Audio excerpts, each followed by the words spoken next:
Hello दोस्तों, स्वागत है आपका हमारे यूट्यूब चैनल अपराइट एजुकेशन पे। आज का जो टॉपिक है वह है राजी जनजाति। तो राजी जनजाति उत्तराखंड राज्य का सबसे छोटा जनजातीय समूह है। ठीक है, ये क्या है? उत्तराखंड में जनजातियों का सबसे छोटा जनजातीय समूह। ठीक है, जो सबसे बड़ा था वो था आपका थारू जनजाति। अब ये रहता कहाँ है? ये रहता है पिथौरागढ़ जनपद के धारचूला, कनाली छीना और डीडीहार में। तो ये लोग कहाँ रहते हैं? ये लोग रहते हैं जंगलों में, इसलिए इन्हें क्या कहा जाता है? वन रावत। जंगलों में रहने के कारण इसलिए इन्हें क्या कहा जाता है? राजी लोगों को इनको कहा जाता है वन रावत। ठीक है, इतिहासकार इन्हें मानते हैं क्या? इतिहासकार इन्हें मानते हैं किरात वंशज। ठीक है, किरात जाति का वंशज मानते हैं इतिहासकार इन्हें, लेकिन ये खुद को क्या मानते हैं? रजवार। इनका जो स्थानीय राजा था प्राचीन काल में वो था रजवार, और ये खुद को क्या मानते हैं? रजवार वंशज मानते हैं, राजी जनजाति के लोग। ठीक है, इनका जो निवास स्थान है वो कहलाता है रौतुड़ा। रौतुड़ा इनका क्या कहलाता है? निवास स्थान। ठीक है, ये इनका निवास स्थान है।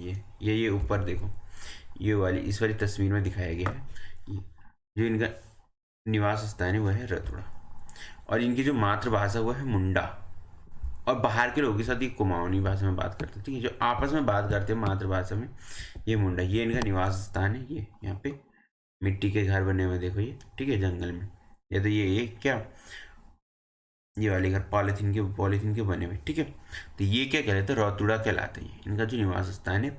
और जो इनकी मातृभाषा वो है मुंडा, आपस में मुंडा भाषा में बात करते हैं, लेकिन जो बाहर के लोग हैं उनसे क्या कुमाऊनी भाषा में बात करते हैं। ठीक है, उनसे मुंडा भाषा में नहीं, कुमाऊनी भाषा में बात करते हैं। तो यह है राजी जनजाति। ये क्या जंगलों में रहते थे, इनकी क्या स्थिति बहुत दयनीय है। ठीक है, पढ़े लिखे कम है, समाज की मुख्य धारा से क्या दूर रहते हैं। अब देखो इनके वस्त्र परिधान या वेशभूषा। जो पुरुष लोग ये पहनते हैं धोती, अंगरखा और पगड़ी। जो स्त्री है वो पहनती है लहंगा, चोली और ओढ़नी। ठीक है, अब इनकी सामाजिक व्यवस्था। ठीक है, समाज कैसा है इनका? देखो, इनका जो विवाह है वो, इसमें विवाह एक समझौता माना जाता है। ठीक है, और एक ही गोत्र में विवाह नहीं कर सकते, और विवाह से पूर्व दो संस्कार होते हैं, सांग जांगी संस्कार और पिंठा संस्कार। ठीक है, पहले इनमें क्या होता था? पहले इनमें होता था पलायन विवाह, मतलब भगा के शादी की जाती थी पलायन विवाह में।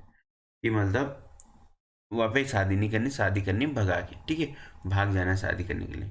लड़की और लड़का क्या करता? लड़की को भगा देता था, और ये विवाह क्या कहलाता है? पलायन विवाह।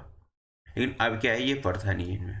ठीक है, ये क्या है? खाना वो दोस्तों घुमक्कड़ लोग हैं। ये जीत मतलब 4-5 साल एक जगह पर रहते हैं, फिर ऐसे घर बनाते जंगल। अच्छा, फिर 4-5 साल एक जगह, फिर 4-5 साल एक जगह, ऐसे करके अपना जीवन यापन करते हैं जंगलों में। ठीक है, अब ये क्या है? इनकी जो शिक्षा और सामाजिक चेतना का भी क्या हो रहा है? इनमें संचार हो रहा है। तो धीरे धीरे ये क्या हो रहा है?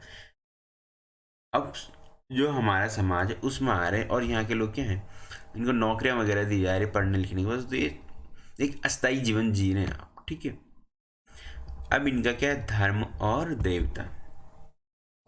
जो इनका धर्म है वह हिंदू धर्म, और प्रकृति में विश्वास रखते हैं, क्योंकि जंगलों में ही रहते हैं। ठीक है, जंगलों में ही रहते हैं तो प्रकृति के बीच रहते हैं, और प्रकृति की चीज़ों को क्या मानते हैं? अपना देवी देवता मानते हैं। ठीक है, जैसे तालाब, नदी, पहाड़, झरने, इनको अपने देवी देवता मानते हैं। ठीक है, इसके अलावा इनकी जो देवी देवता वो क्या है? बागनाथ, मलेनाथ, गणनाथ, हरमल, नंदा देवी। ये इनके क्या प्रमुख देवी देवता हैं। ठीक है, और प्रकृति को तो ये मानते ही देवी देवता। जो प्राकृतिक चीजें, नदी, नाले, पहाड़, ठीक है, तालाब, झरने, इनको भी क्या मानते हैं? अपने देवता मानते हैं। ठीक है, अब देखो इनके दो प्रमुख त्योहार है।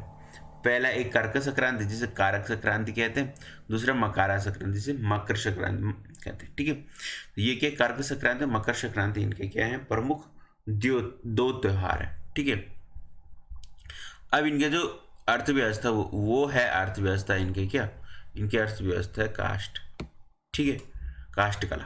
कास्ट कला में निपुण होते हैं, जंगलों में रहते हैं। जंगलों में क्या रहते हैं तो लकड़ी का काम करते हैं। ठीक है, और इनमें क्या पहले ज़माने में क्या होता था? मुंह के अदृश्य विनिमय होता था। मुंह के अदृश्य विनिमय क्या होता है? ये क्या करते थे? जंगलों में लकड़ी के गट्टर बनाते थे, और रात में क्या करते थे? आसपास के गाँव में जिसके भी यहाँ लकड़ी की, जैसे इन्होंने क्या कर दी, कोई घर है यहाँ पे गए, इसकी चौखट में क्या रख दिया, लकड़ी का गट्ठर रख दिया, ठीक है। और वहाँ पे जो चीज़ इन्हें चाहिए, जो भी चाहिए इन्हें, चाहे आटा, चावल, दाल, सब्जी, जो भी चाहिए, उसका एक छोटा सा भाग इस गट्ठर में रख देते थे। तो सुबह होती थी जब, जो वहाँ के जिसका ये घर तो आता था, वो देखता था, लकड़ी का गट्ठर उठाता था और अपने घर में रखता था, और वो देखता था इसने इसके ऊपर क्या रखा है। जो ये इसके ऊपर रखता था, तो अगली रात को, इस रात को दिन इन्हें लकड़ी का गट्ठर रख दिया, ठीक है। अगली रात को वो चीज़ वो अपने दरवाजे के बाहर रख देता था। जैसे अगर उन्होंने माने चावल चावल रखे इसको, मतलब उनको चावल चाहिए, तो जिसके घर के अंदर उन्होंने ये लकड़ी का गट्ठर रखा है ना, इसके घर की चौखट पे, वो क्या करता है, जो चावल होते थे वो अपने घर के बाहर रख देता था, ठीक है। तो अब अगली रात क्या करते थे, वो आते थे और चावल उठा के चले जाते थे। तो ये व्यापार इनमें क्या करा था, अदृश्य व्यापार, मैंने में दिखाई नहीं देते। पहली रात क्या करते थे, जिसके यहाँ जिसको लकड़ी चाहिए उसके यहाँ ये लकड़ी का गट्ठर रख देते थे, उसके घर के चौखट के बाहर। तो जब अगला दिन होता था, तो वो जो जिनके घर के बाहर रखा, वो लकड़ी पकड़ते थे वहाँ से, ठीक है, और अपने घर के अंदर रख देते थे। और जो उस चीज़ उनको चाहिए, किसको, राजी जनजाति को, वो चीज़ वो थोड़ा, उसका थोड़ा सा भाग भी वहाँ पे छोड़ देते थे, ताकि उन्हें पता चले कि इनको क्या चाहिए। तो अगले दिन क्या करते, जब अगली रात होती थी, तो वो लोग जिनके यहाँ उन्होंने लकड़ी छोड़ी थी, वो लोग क्या, वो चीज़, जैसे मान लो चावल छोड़ी ना, तो चावल को क्या करते थे, बाहर रख देते थे, और अगली रात वो आते थे तो चावल उठा के चले जाते थे। ये पड़ता है अदृश्य विनिमय, ठीक है। बाकी ये कृषि, झूम कृषि करते हैं। झूम कृषि क्या होती है, जंगलों को काट कर खेती की जाती है, समतल बना के, ठीक है, 4-5 साल।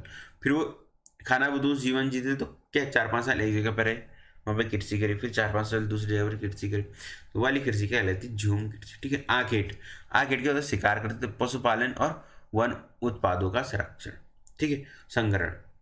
तो क्या वन उत्पादों को इकट्ठा करते हैं और फिर लोगों के पास बेचते हैं, ठीक है। तो ये थी आपकी राजी जनजाति, और यहीं पे हमारी खत्म होती है उत्तराखंड की जनजाति। दोस्तों, अगर चैनल पर नए हो तो सब्सक्राइब जरूर कीजिए, अपने दोस्तों को भी शेयर कीजिए, और उनको भी सब्सक्राइब करने के लिए बोलिए चैनल को, ठीक है। और कमेंट जरूर कीजिए, ये बताना जरूरी है कि आपको ये हमारी सीरीज कैसे लगी, ठीक है। कमेंट करके आप जरूर बता सकते हैं। और टेलीग्राम पर जुड़ने के लिए इस वीडियो के डिस्क्रिप्शन बॉक्स में क्या है, आपका लिंक भी दिया होगा, तो इस लिंक से क्लिक करके आप हमसे टेलीग्राम में भी जुड़ सकते हैं।